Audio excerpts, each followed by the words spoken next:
जय श्री कृष्णा। मैं हूं पंडित सुनील भारद्वाज, ज्योतिष, वैद्य और वास्तु विशेषज्ञ।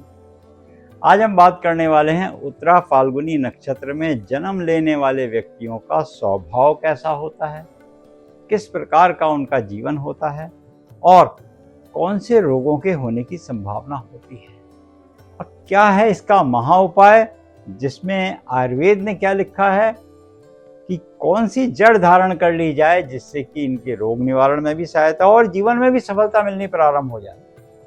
सबसे पहले तो हम ये समझ लेते हैं कि उत्तरा फाल्गुनी नक्षत्र की प्रथम चरण की अगर हम बात करते हैं तो प्रथम चरण सिंह राशि के अंतर्गत आता है, जबकि अंतिम जो 3 चरण होते हैं वो कन्या राशि के अंतर्गत आते हैं। जो सिंह राशि के अंतर्गत आता है उसके राशि स्वामी तो सूर्य ही हुए, मगर नक्षत्र स्वामी की बात करते हैं वो भी सूर्य।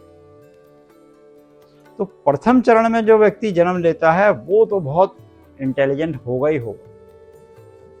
ये व्यक्ति हमेशा अपने जीवन में हाइट गेन करने की कोशिश करेगा। छोटे पद पे होगा तो सोचेगा मैं टॉपेस्ट कैसे पहुंचूं, छोटी पढ़ाई कर रहा होगा तो मैं उच्च पढ़ाई कैसे करूं, छोटी नौकरी पे लगा दो अपने आप ऊपर पहुंच जाएगा। सरकारी छोटी नौकरी पे लगेगा, धीरे धीरे इतना काम करेगा, इतना परफेक्शन होगा कि प्रमोशन होते चले जाएंगे। ये वो पेड़ है जो कुदरती, चाहे बीज डालने में आप सीधा उल्टा मत डालो, बीज फेंक दो अपने आप सीधा निकलेगा। बीजांकुरित न्याय में ये स्पष्ट है कि वो डाला ये सीधा ही निकलेगा एकदम। बहुत तेज, इंटेलिजेंट बहुत होता है। अब यही बात कर लेते हैं कि बाद के जो 3 चरण हैं उसमें वो कन्या राशि में आते हैं। कन्या राशि के राशि स्वामी तो बुध हो गए और जबकि नक्षत्र स्वामी की बात करते हैं वो सूर्य ही है। अब यहाँ पर बुध और सूर्य, जब आप बुध और सूर्य को देखते हैं तो बुध आदित्य योग बनता है। बुध का और आदित्य का जब मिलन होता है, युति होती है, ये बुध आदित्य योग बनाती है।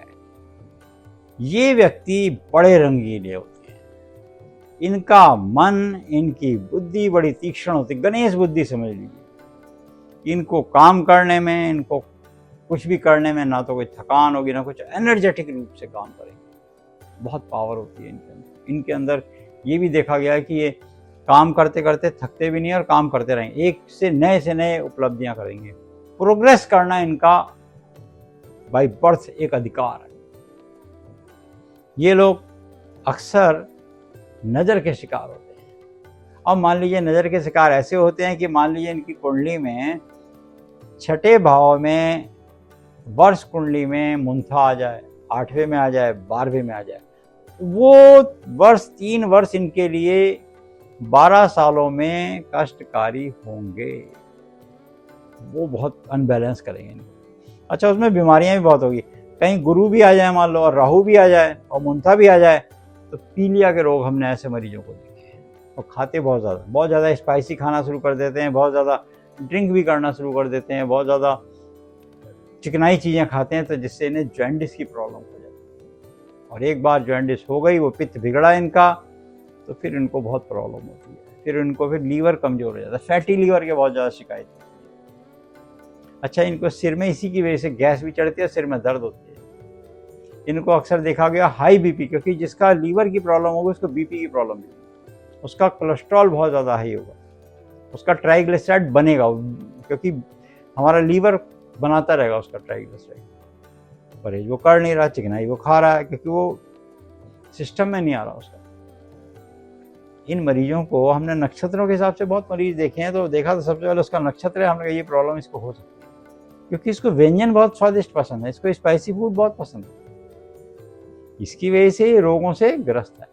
अच्छा, ऑफिस में जाएगा चाय पिएगा, घर में आएगा चाय पिएगा, बीच में चाय पिएगा, लंच के बाद चाय पिएगा, खाना खाने के बाद चाय पिएगा, मतलब ऐसी चीजें खाता रहेगा, उल्टी सीधी चीजें हर थोड़ी देर बाद। क्योंकि नक्षत्र स्वामी सूर्य हो गए तो फिर तो व्यक्ति सोचता है मुझसे ज़्यादा तो इंटेलिजेंट नहीं है कोई, और मुझसे ज़्यादा बलवान नहीं है, और मुझसे ज़्यादा जो कैपेबल नहीं है, मैं बिल्कुल निरोगी हूँ। ओवर कॉन्फिडेंस इसको परेशान करती है बहुत इंटेलिजेंट, ओवर कॉन्फिडेंस नहीं होना चाहिए। हमारे आयुर्वेद में एक बहुत स्पष्ट बात लिखी है, श्वेतार्क की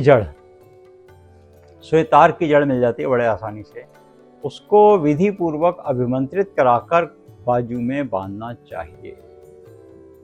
क्योंकि दाईं बाजू जैसे हमने पिछले नक्षत्र में आपको बताया था, इसमें बाईं बाजू में कहा गया है, इस क्योंकि बाईं बाजू का ये नक्षत्र है उत्तरा फाल्गुनी, लेफ्ट हैंड, इसमें पहनना चाहिए। इससे क्या होगा, आपको गैस कम बनेगी, आपको ट्राइग्लिसराइड कम बनेगा।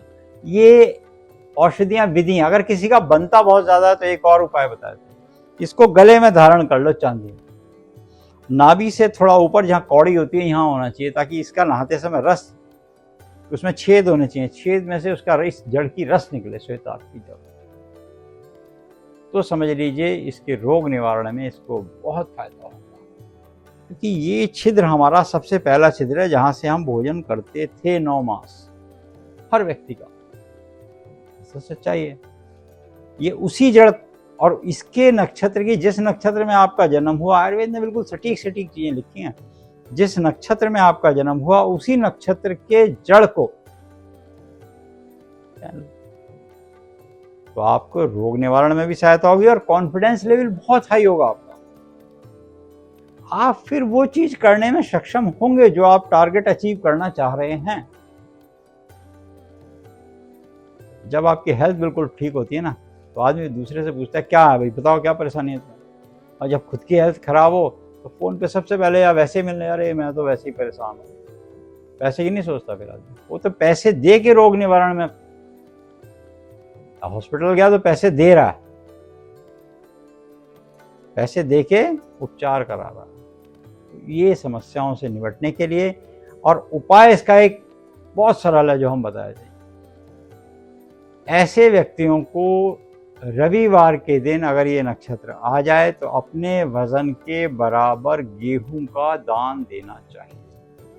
जैसे हम सतनाजा बोलते हैं, सवा है, बाकी चीजें रख देनी चाहिए, सवा किलो। उसमें मूंग हो गए, हरे मूंग बहुत जरूरी दीजिए, क्योंकि बुध और आदित्य का योग मिला ना, हरे मूंग, गेहूं दीजिए, बाजरा दे दीजिए, मक्का दे दीजिए, ज्वार दे दीजिए, ये सब जो अनाज होते हैं इनको दे दीजिए, मिला के वो दान दीजिए। तुला दान इसमें महादान कहा गया। ऐसे करने से आपका जीवन में आ रही कष्ट परेशानियों से आपको मुक्ति मिलेगी। अगली बार हम बात करेंगे हस्त नक्षत्र के बारे में। जय श्री कृष्ण।